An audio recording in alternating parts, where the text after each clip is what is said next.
अस्सलाम वालेकुम। अगर आप 10 में एडमिशन लेना चाहते हो और आपको किसी भी तरह की भी कंफ्यूजन है रिलेटेड टू एग्रीगेट, तो हम आपको इस वीडियो में दिखाएंगे स्टेप बाय स्टेप कि आपने किस तरह एग्रीगेट को कैलकुलेट करना है और कौन सा कैलकुलेटर आपने यूज करना है और कितने नेट मार्क्स होने चाहिए और उसमें एफएससी की कितनी परसेंटेज होनी चाहिए और मैट्रिक की कितनी परसेंटेज होनी चाहिए।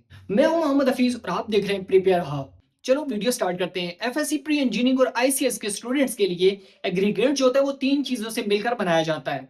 आपका जो नेट स्कोर होगा वो 75% होगा। उसके बाद आपका जो एफएससी पार्ट 1 होगा वो 15% होगा। इसी तरह जो आपका मैट्रिक होगा वो 10% होगा। लेकिन यहाँ पर ये चीज़ है कि मोस्टली जो बच्चों के जो स्टूडेंट्स होते हैं वो उनकी एफएससी कंप्लीट नहीं होती। तो अगर एफएससी कंप्लीट भी हुई है तब भी आपका 15% होगा और इधर से आपका जो मैट्रिक होगा वो 10% होगा। लेकिन अगर आपका अगर आपकी एफएससी कंप्लीट नहीं है और अगर आपने पार्ट 1 जो कंप्लीट किया हुआ है तो उसके आपके 15% मार्क जो है वो इसमें इंक्लूड किए जाएंगे।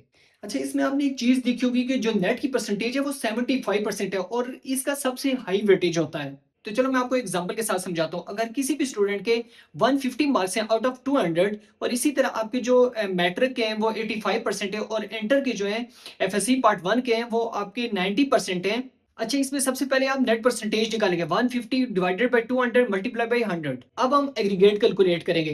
जो आपका 75% ऑफ नेट स्कोर होता है इक्वल टू 56.25 होता है। इसी तरह FSC part 1 15% is equal to 12.75। जो आपकी मैट्रिक की 10 परसेंटेज होती है वो इक्वल टू 9 होती है। तो इसका जो फाइनल एग्रीगेट निकलेगा वो 78% होगा। और अब मैं बात करूंगा ए लेवल के स्टूडेंट के लिए एग्रीगेट कैसे कैलकुलेट किया जाता है।